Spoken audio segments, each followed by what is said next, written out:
Bonjour à tous et bienvenue pour le quart d'heure US, la seconde émission quotidienne de CMC Markets qui débute à 15h45. Je suis Nicolas Chéron, stratégiste pour vous servir et nous sommes aujourd'hui le mercredi 28 décembre 2016.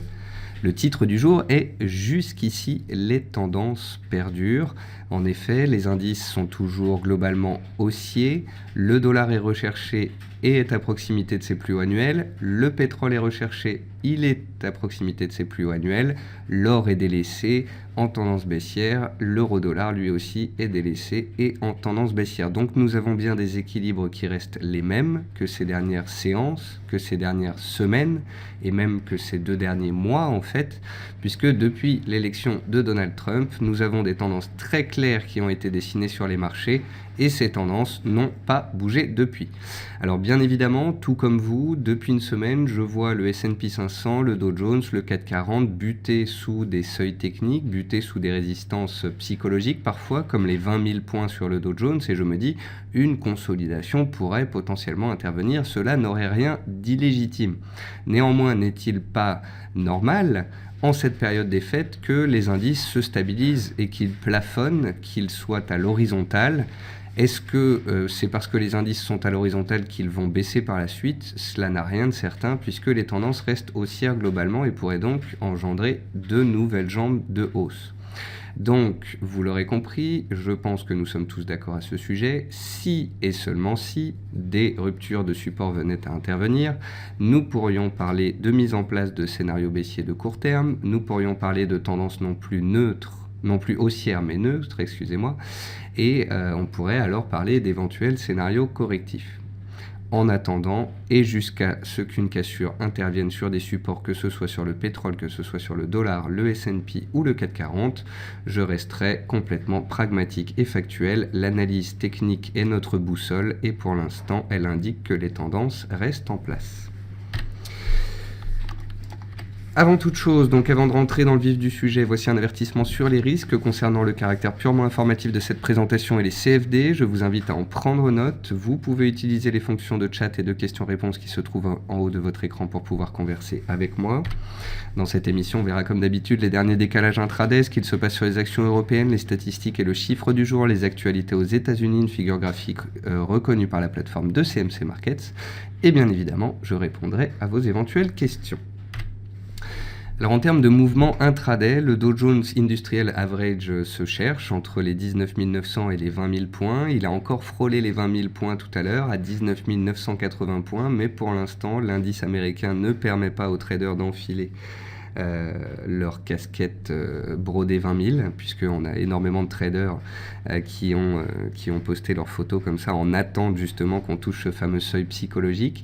Donc pour l'instant, on est en tendance haussière, on est à proximité de ce seuil, mais les acheteurs n'arrivent pas à trouver la force pour pouvoir le toucher. Est-ce que pour autant cela veut dire qu'on est baissier? Est-ce que pour autant cela veut dire qu'on va casser des supports? Absolument pas.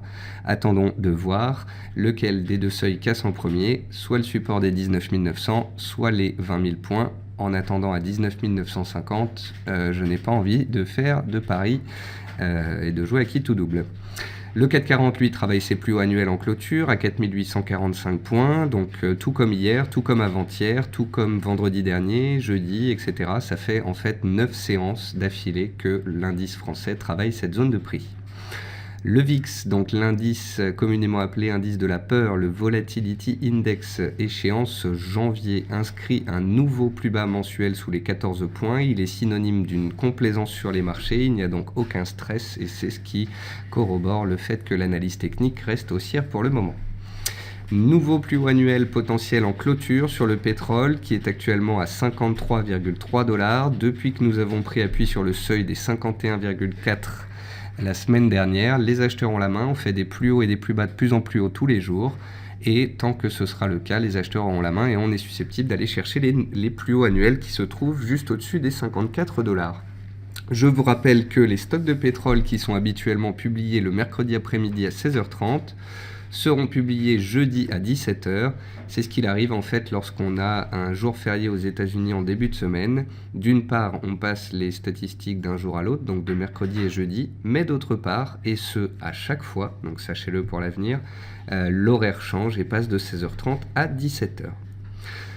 Parallèlement à cela, donc échec de l'euro sous sa résistance à 1,0465, plus bas de 2015. Depuis une semaine, je vous l'indique comme un seuil clé. Si on avait réussi à clôturer au-dessus, on aurait pu avoir une tentative de rebond technique un peu plus profonde, mais on a buté dessous. Donc on est reparti à la baisse et on flirte actuellement avec les 1,04. On est même un petit peu en dessous, 1,0390. Et la raison en est simple, c'est le dollar index qui retrouve ses plus hauts annuels à 103,5 points. Les chiffres américains étaient bons ces dernières séances, notamment hier. Les indices de confiance des consommateurs, les statistiques de l'immobilier, tous les chiffres américains battent le consensus ces dernières semaines. C'est ce qui explique que les marchés anticipent des hausses de taux aux États-Unis en 2017 et c'est ce qui explique que le dollar index continue de s'apprécier. Qu'à terme, cette hausse du dollar index puisse gréver les résultats d'entreprise et le PIB américain, ça, les investisseurs, semble-t-il, ont préféré le mettre de côté. Gardons-le, nous, dans un coin de notre tête. Côté meilleure et moins bonne performance de l'Eurostoxx, vous pouvez voir qu'on est toujours dans des marchés très peu liquides et volatiles. Plus forte hausse 0,75, c'est Total qui grimpe grâce à la hausse du pétrole. Dans les baisses, on retrouve principalement de la bancaire italienne, toujours sous pression avec le sauvetage en cours de Monte dei Paschi di Siena. Et puis on retrouve aussi AXA qui consolide sa hausse récente et Unibail qui reste sous pression. Dans les hausses, on retrouve aussi Schneider Electric, on retrouve du luxe avec LVMH, mais vous pouvez voir que ce sont des hausses qui sont peu significatives. Côté statistique, on a eu les ventes au détail japonaises qui étaient supérieures aux attentes à 1,7% contre un consensus à 0,9%. Ça a été publié ce matin. Le chiffre du jour, c'est 6. 6, c'est le nombre de mois que nécessitera la sortie de crise de l'Égypte selon son président Abdel Fattah al-Sisi. Côté entreprise, côté États-Unis, Boeing prend note de l'annulation de Delta Airlines d'une commande de 18 B787 Dreamliner, soit 4 milliards de dollars. Et puis Qualcomm se voit infliger une amende de 1030 milliards de won, soit 816 millions d'euros pour abus de position dominante en Corée du Sud. Dans les meilleures et les moins bonnes performances du S&P 500, vous pouvez remarquer qu'on est toujours ici aussi dans des faibles volatilités. On n'a pas de titre qui a gagné plus de 7% et surtout pas de titre qui a perdu plus de 2,6%. Donc c'est vraiment dire à quel point d'une part le marché est peu volatile et d'autre part il est fortement haussier. On a Nvidia qui caracole en tête des hausses, qui est dans un mouvement haussier historique dantesque. Le titre a été multiplié par 5 en l'espace de 12 mois. On a First Solar, la spécialiste des panneaux solaires, qui se reprend. On le suit ensemble depuis plusieurs semaines. Et dans les baisses, on retrouve Endo International, donc qui faisait tout simplement une petite consolidation horizontale. Quant à Mallinckrodt, eh bien là c'est une tendance baissière et les cours sont actuellement sur les plus bas annuels. Et puis pour finir, une figure graphique reconnue par la plateforme de CMC Markets sur Amazon en données journalières. Ici, j'ai pris cet exemple à titre éducatif. Le but était ici de vous faire comprendre une règle d'importance en analyse technique. En effet, les cours étaient ici dans un triangle et vous pouvez voir qu'ils sont sortis par le bas en clôture avant d'en sortir par le haut. Et vous pourrez me dire, oui mais Nicolas, le triangle n'a pas été respecté, c'est pas très propre, donc la figure n'était pas très utile.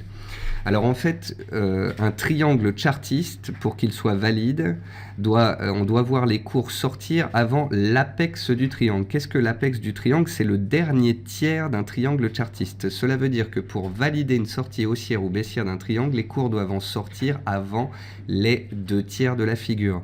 Dans le cas présent, les cours n'étaient pas sortis avant les 2 tiers, on était vraiment à la fin de ce triangle, donc il n'était plus valide. Il fallait alors plutôt considérer un range de court terme et vous pouvez voir qu'en fait les cours sont revenus tester les plus bas des dernières séances. On a donc parfaitement respecté le range et le niveau horizontal ici des 760 $. On était dans une tendance haussière de fond, dans une tendance haussière journalière, le support a tenu et finalement les acheteurs ont repris la main. Donc attention encore une fois ici au respect des règles d'analyse technique.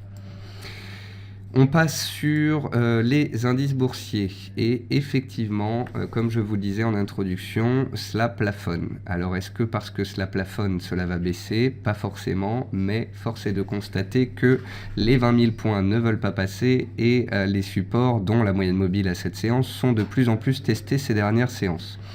Donc un peu de prudence par rapport à ces 6 dernières semaines où l'analyse technique était fortement haussière. Elle le devient un petit peu moins. On a des indicateurs qui sont surachetés, qui auraient potentiellement besoin de se dégonfler. On a un quadruple échec sous les 20 000 points, puisque à 4 reprises, on a tenté d'y aller.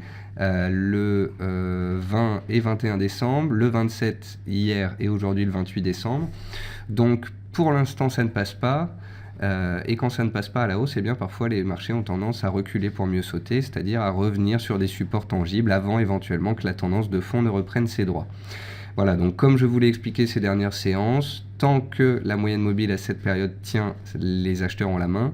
Si on venait à clôturer sous la moyenne mobile, ce serait un premier signal d'alerte de la mise en place d'une éventuelle consolidation. On pourrait alors revenir vers la zone de soutien d'importance qui se situe à 19 750 points et qui correspond d'une part à la moyenne mobile à 20 séances qui arrive à pleine vitesse ici en soutien et également à la zone des prix testés il y a 2 semaines entre le 12 et le 14 décembre. Donc on avait testé les 19 750 à plusieurs reprises.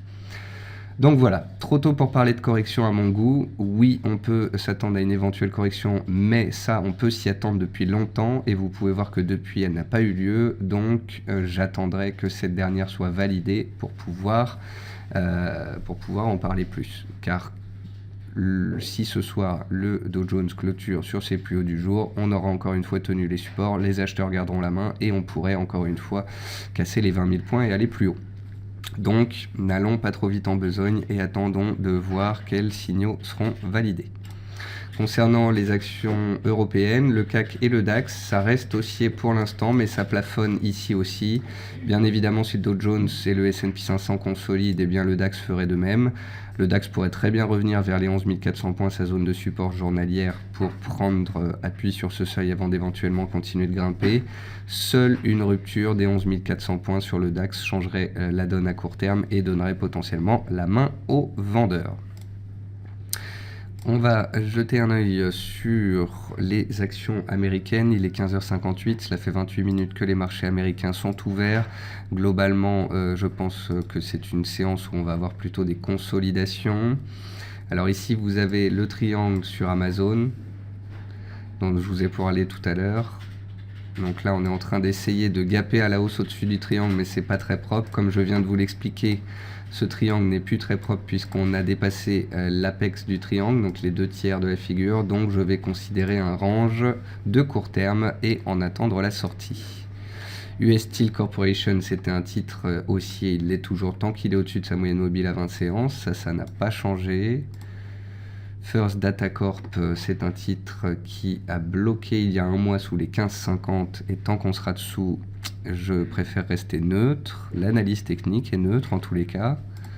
Tesla Motors consolide après sa forte hausse récente. N'oublions pas que le titre a pris 20% en l'espace de 2 semaines, donc il est tout à fait légitime qu'il consolide sa hausse récente. Dans les baisses, on retrouve Advanced Micro Device. Alors, les baisses sont souvent à la hauteur des hausses. Advanced Micro Device, je vous le rappelle, était à 2 $ en début d'année, elle est à 12 $ en fin d'année. Le titre a été multiplié par 6. Et donc, voilà, il est légitime qu'on ait de la volatilité sur ce genre de titre. Alors, vous pouvez voir ici qu'on a ouvert avec un gap haussier. Et c'est potentiellement un gap d'épuisement. Vous voyez que le chandelier est rouge, il est plein et il est en train potentiellement d'englober celui de la veille. Donc attention à ce chandelier ici d'Advanced Micro Device qui montre un excès à l'ouverture et une prise en main des vendeurs par la suite. Sachant que parallèlement à ça, on a des indices qui consolident un petit peu. C'est un bémol en tous les cas qui invite les acheteurs à être prudents. US Silica Holding, ça c'est un titre qui est en tendance haussière dans un canal haussier et comme on l'a vu à plusieurs reprises déjà ensemble par le passé, à chaque fois qu'on arrive sur la borne haute du canal, les cours refluent. Nous y sommes actuellement Alors si les acheteurs trouvent la force et dépassent les plus hauts des 2 dernières séances à 58,30 et qu'on sort par le haut du canal, une accélération pourrait naître. Mais sinon, si le mouvement en cours devait respecter la façon dont ce titre évolue ces derniers mois, eh bien on pourrait échouer sous le haut du canal et de nouveau revenir vers la borne basse comme on l'a fait déjà au mois d'octobre et début décembre. Et sinon, après, vous voyez que globalement, on a des valeurs qui perdent 1,5%, des titres comme Netflix qui bute sous ses plus hauts de l'année, donc ici rien de mal à cela. First Solar, elle a gagné 4,5 hier, elle perd 1,5 aujourd'hui. C'est une consolidation dans un mouvement qui reste haussier. Medallion, on avait vu qu'elle était de retour sur ses plus bas annuels et historiques. Pour l'instant, ça tient. Et une réaction pourrait potentiellement naître à partir de ce seuil s'il est sauvé. Sinon, les vendeurs pourraient enfoncer le clou. Et puis, les valeurs Internet, Alphabet, Facebook, Twitter, tout ça, ça reste très neutre. Twitter avec un biais baissier puisque la tendance est baissière à court terme et à moyen terme. Donc globalement, on a un marché action qui consolide, qui se cherche, pas une forte volatilité, pas de grands signaux. Par contre, on peut voir sur certains titres qui étaient fortement haussiers qu'on a des excès à l'ouverture qui ont été rapidement corrigés. Je pense donc notamment à Advanced Micro Device qui a fait un excès aussi à l'ouverture et qui est en train de le corriger. Et puis je pense aussi à ce qu'on a regardé tout à l'heure ensemble, ça devait être Netflix. Netflix, c'est un bel exemple parce que vous voyez, on a une ouverture à la hausse, pile sous une résistance, puis ensuite on a les vendeurs qui prennent la main dès le début de la séance. Donc ça, c'est symptomatique d'un excès haussier à l'ouverture et c'est généralement le début de la mise en place d'une consolidation lorsque on constate ce type de mouvement à l'ouverture, alors que les indices, eux, sont rapidement passés de positif à négatif. Le Dow Jones, en fait, dans les premières minutes, a tenté d'aller chercher les 20 000 points. Il y a de nouveau échoué et vous pouvez voir que depuis à peu près 1 heure, c'est les vendeurs qui tentent de prendre la main. Attention néanmoins, attention, on est de retour sur cette fameuse zone des 19 000 points à proximité et elle a tenu jeudi et vendredi dernier, donc il n'est pas dit qu'on la casse aujourd'hui. J'attends donc de voir ce soir en clôture si cette éventuelle alerte baissière est donnée ou non. Concernant les matières premières, dans la lignée des cours du pétrole, on a les cours du sucre qui se reprennent bien. On a ici donc un mouvement de 25% de baisse qui a eu lieu sur les cours du sucre en l'espace de 2 mois. Il est donc tout à fait légitime qu'après ce fort mouvement baissier, on ait une consolidation, une correction haussière qui se mette en place. On passe de baissier à neutre. Et je n'ai pas forcément envie de vous parler de perspectives haussières. Je suis dubitatif, j'attends de voir ce qu'il se passera dans les séances à venir. Je vais trier les matières premières par performance. Ensuite, on retrouve le Brent qui est haussier, qui a inscrit un nouveau plus haut annuel aujourd'hui. Donc généralement, ce n'est pas un critère baissier. Ensuite, on retrouve le pétrole WTI qui est lui aussi sur des nouveaux plus haut annuel en cours de clôture, mais pas en cours de séance. Vous pouvez voir que le WTI par rapport au Brent a un petit temps de retard. Concernant le gaz naturel, c'est très indécis. Je vous ai dit qu'on avait gapé à la hausse en début de semaine, mais que c'était un peu poussif. Aujourd'hui, on est revenu tester les plus hauts précédents en cours de clôture et les acheteurs de nouveau gardent la main. Donc la tendance haussière perdure, les acheteurs gardent la main à court terme. Seul un retour sous les plus bas du jour inviterait à la plus grande prudence. Pour l'instant, force est de constater que c'est haussier, même si j'étais un peu dubitatif devant cette configuration. Les bovins engraissés, rien à dire, c'est très neutre à court terme. Le jus d'orange se stabilise après avoir perdu presque 20%, je crois, on va regarder. Les cours du jus d'orange ont perdu 17,5% en l'espace d'un mois, donc ils ont le droit de consolider aussi un petit peu. Les cours du riz, on a réagi positivement sur le support hier et on stabilise aujourd'hui. Pour l'instant, force est de constater que les plus bas annuels tiennent. Les cours de l'or, comme je vous l'ai dit, c'était une réaction haussière épidermique, mais tant que les indices restent haussiers globalement et tant que le dollar est fort, eh bien l'or aura du mal à grimper. Les cours du coton sont toujours dans un triangle, et ce comme depuis 4 mois, et j'en attends la sortie. Va-t-elle enfin intervenir? On est sur la borne basse. Si on casse, il faudrait accélérer sous les 69 cents pour valider cette cassure et une accélération potentielle. Les cours du blé consolident après avoir gagné 4% hier. Jusque-là, rien de spécial. Les cours du maïs sont dans un range et les cours du platinium sont toujours baissiers dans une tendance baissière. Certes, on est dans un biseau descendant, certes, il y a une divergence RSI, mais ça, ce sont des petites indications positives. Ce n'est en rien un signal d'achat. On est dans une figure qui a une pente baissière. Si et seulement si on en sort par le haut, c'est un signal haussier technique. Tant qu'on est dedans, rien à dire, les vendeurs gardent la main. Et puis pour finir, les devises. Eh bien, les devises, c'est assez rudimentaire, assez simple. Vous avez le dollar qui est haussier depuis cet été. Septembre, octobre, novembre, décembre. Le dollar est recherché, il est haussier, il est corrélé à la remontée des fondamentaux aux US. Il est remonté également parce que les opérateurs anticipent 3 hausses de taux aux États-Unis en 2017. On anticipe de l'inflation, des dépenses, de la confiance. Donc voilà, le dollar, et ce jusqu'à nouvel ordre, est haussier. Et parce qu'il est haussier, eh bien, il permet à la paire USD-Yen de continuer d'évoluer dans une tendance haussière et aux paires en dollars, comme l'AUD-USD, d'évoluer en tendance baissière. Et donc l'AUD-USD, vous voyez, j'ai pris le mouvement baissier de novembre, je l'ai reporté à l'échec sur la cassure ici de mi-décembre et on a un objectif baissier théorique qui s'approche. Donc on verra si à un moment donné l'AUD arrive sur un support ou bien sur un objectif théorique et qu'il réagit. On verra si à ce moment-là on a le dollar qui se retourne. En attendant, tant qu'on n'a pas de retournement manifeste à la hausse, les vendeurs gardent la main. Ça, c'est l'euro-dollar. Donc vous voyez, on a eu une remontée progressive de l'euro-dollar sous 1,0465. Ça a bloqué une fois, 2 fois, 3 fois, 4 fois. Et puis aujourd'hui, le dollar est reparti à la hausse et l'euro est reparti à la baisse, tout naturellement. Tant qu'on est sous 1,0465, les prochains seuils techniques sont à 100 à 1,02. Et la parité, si et seulement si on casse les 1,0465, là on pourra parler de scénario de rebond. La livre, tout comme sur l'euro, elle est baissière et sous pression. Et le NZD, qui est la monnaie la plus forte cette année contre le dollar, rebondissait en début de séance, mais le rebond s'étiole puisque, comme je vous l'ai expliqué, le plus fort, c'est le dollar qui reste dans une tendance haussière, et ce, jusque nouvel ordre. Donc voilà, on a un pétrole toujours soutenu, un dollar toujours soutenu, des indices toujours soutenus, un VIX toujours baissier, de l'or toujours baissier, et voilà, on est dans une période de fête, il n'y a pas de volatilité. Pour l'instant, on casse aucun support. Si on en casse un, même pas sûr que la volatilité se réveille et qu'on aille bien bas. En attendant, je ne suis pas dans l'anticipation, je suis dans le constat, et je pense que s'il y a bien une chose que j'ai essayé de vous apprendre ces derniers mois, c'est que quand une tendance est haussière, en l'absence de signaux baissiers, anticiper une baisse revient à se mettre en face d'un train à bras nus. Voilà, sur ce, j'en ai fini pour ce point de marché. Je vous remercie à tous d'avoir été présents une nouvelle fois à cette émission. Merci pour vos questions, merci pour vos remerciements, merci pour vos messages pour les fêtes. Je vous les retourne, j'espère que vous avez passé de joyeuses fêtes de Noël, je vous souhaite à tous une bonne semaine et j'espère vous retrouver dès demain dans les émissions de CMC Markets. Bonne soirée à tous.